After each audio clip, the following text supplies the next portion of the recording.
para sa mga katulad kong OFW.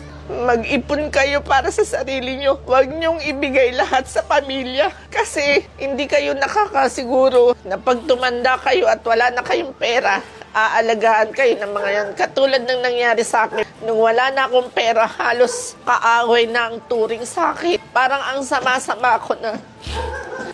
Sige, makikita ka lang dyan. Hoy! Angkat! Sige. Kasi wala na akong maibigay.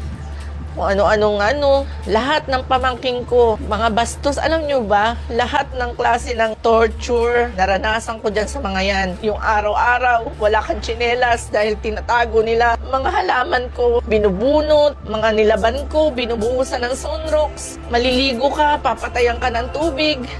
30 years po akong nagpakakuba sa abroad. Pinag-aral yung mga kapatid ko, lahat tinulungan ko. Pero nung umuwi na po ako sa Pilipinas, wala nang mapala sa akin, nananakit na. Itong bahay po na to, naipundar ko to.